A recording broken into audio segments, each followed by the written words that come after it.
Kinasal siya, pero ako ang unang minahal niya. Sa mata ng mundo, wala kaming kwento. Pero sa puso namin, kami ang unang kabanata ng isa't isa. Ako si Elle. Hindi ako mahilig sa eksena. Tahimik lang ako sa klase. Palaging nasa library at may dalang kape. Pero noon ko siya unang nakita, si Mira. Makulimlim ang araw noon. Parang may kasamang bagyo. Nakaupo siya sa gilid ng hallway. Hawak ang libro, pero malayo ang tingin. Para bang may dala siyang lungkot na ayaw ipakita. Pwede bang makishare ng payong? Tanong niya. Nginitian ako, kahit basang-basa na ang unahan ng blouse niya. Doon nagsimula ang lahat. Mula noon, naging sabay na kami, pauwi. Magkaibang kurso, pero magkapareho ng oras. Sa bawat lakad pauwi, dumadalas ang kwentuhan. Uno'y tungkol sa prof, tapos naging tungkol sa pamilya, hanggang sa dumating sa mga pangarap.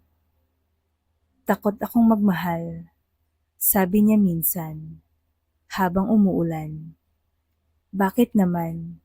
Tanong ko. Ewan, baka kasi babae ang gusto ko. Tumahimik kami. Wala akong nasabi. Pero sa loob-loob ko, gusto kong sabihin, ako rin. Hindi kami naging opisyal. Wala kaming label. Pero gabi-gabi akong natutulog sa dorm niya. Lagi kong dala ang excuse na wala akong masakyan. Pero ang totoo, gusto ko lang maramdaman ang yakap niya bago ako matulog. Walang halikan, walang malisya. Pero may lambing na mas totoo pa sa kahit anong relasyon. Minsan, habang nanonood kami ng movie, nakasandal siya sa balikat ko. Maya-maya, hinawakan niya ang kamay ko. Hindi ako gumalaw. Tahimik kaming pareho. Okay lang ba to? Tanong niya. Okay lang, kung totoo. Sagot ko. Ngumiti siya, isang ngiting, puno ng takot at pananabik. Dumaan ang mga buwan, nagpalitan kami ng mga lihim, ng mga good morning, at ingat palagi. Pero hindi kailanman nang mahal kita. Siguro dahil natatakot kaming masira ang kung anumang meron kami. Hanggang isang gabi, nadatnan kami ng roommate niya sa kama. Nakayakap ako kay Mira. Tulog siya, pero mahigpit ang yakap niya pabalik. Kinabukasan, umiwas siya.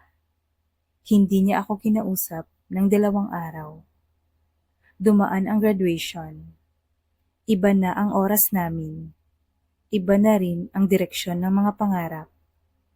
Siya'y naging writer sa isang sikat na news site. Ako naman ay nagtuturo sa isang public school. Minsan na lang kaming magkita. Kapag may bagyo o kapag break-up season, parang naging emergency contact namin ang isa't isa kapag may bigat sa dibdib. Isang gabi, nagkita kami sa isang bar. Pareho kaming lasing. Pareho ring puno ng tanong na hindi namin masagot. Na-miss kita, sabi niya habang nangingilid ang luha. Inilapit ang sarili ko at doon, sa gitna ng tunog ng alak at musika, hinalikan niya ako. Dahan-dahan, maingat, parang sinasaliksik kung may natitira pa ba. Tumigil siya, tumingin sa akin. Sorry, bulong niya. Lasing lang ako. Pero alam kong hindi, sapagkat ang lasing, Hindi maglalabas ng luha habang hinahalikan ka.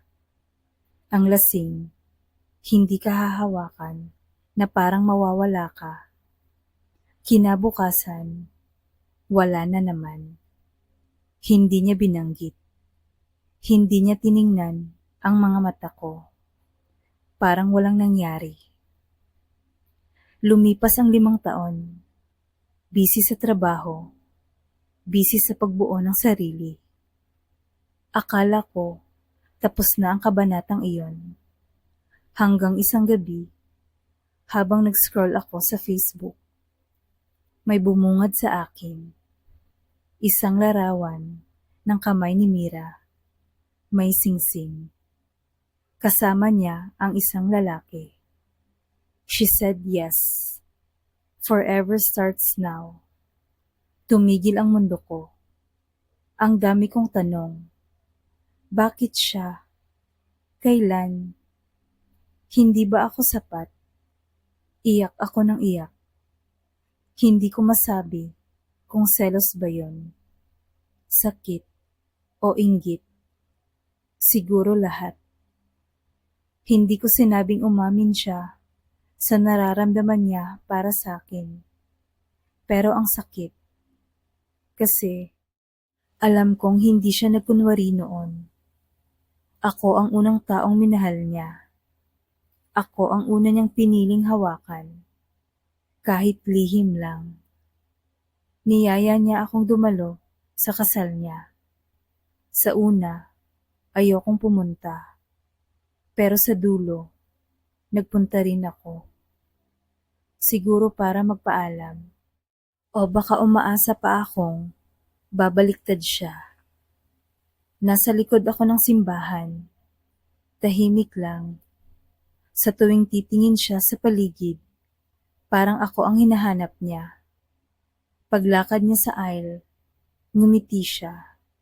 Tila nagsasabing, "Salamat, El. Andito ka." Pagkatapos ng kasal, habang busy ang lahat sa pagkain at sayawan, lumapit siya sa akin. Hindi kami nagyakapan. Nakatayo lang kami sa tabi ng puno. "Masaya ako para sa'yo," sabi ko. Ngumiti siya, malungkot na ngiti. "Salamat, El. Alam mo, ikaw ang unang taong minahal ko." Tumulo ang luha ko. Alam ko, kung ibang mundo lang siguro to, wag na nating isipin ang kung, dahil kahit papaano, ako ang naging una. Umuwi akong mag-isa. Walang iyakan sa huling eksena. Tahimik lang.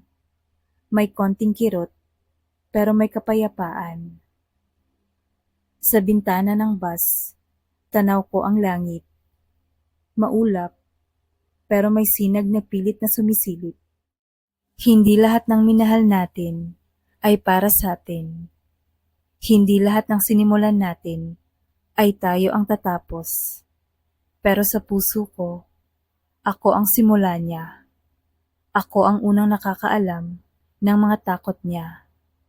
Ako ang unang pinili niyang yakapin sa gitna ng dilim. At sapat na yon. Hindi ako ang pinili niya sa dulo, pero ako ang una niyang piniling mahalin. Kahit sa gitna ng takot, kahit sa mundo na hindi handa para sa kwento namin, hindi ako ang asawa niya ngayon, pero ako ang alaala niyang hindi mabubura. Minsan, hindi natin kailangan ng forever para masabing totoo ang pag-ibig. Minsan, sapat na ang ikaw ang una. Ang sakit naman ng kwento na to, di ba? Kayo guys, na-experience nyo na ba to? Yung kayo yung unang minahal, pero sa huli, hindi kayo ang pinili. Kwento nyo sa comments. Gusto kong marinig. Thank you for watching. Please don't forget to like and subscribe. Bye!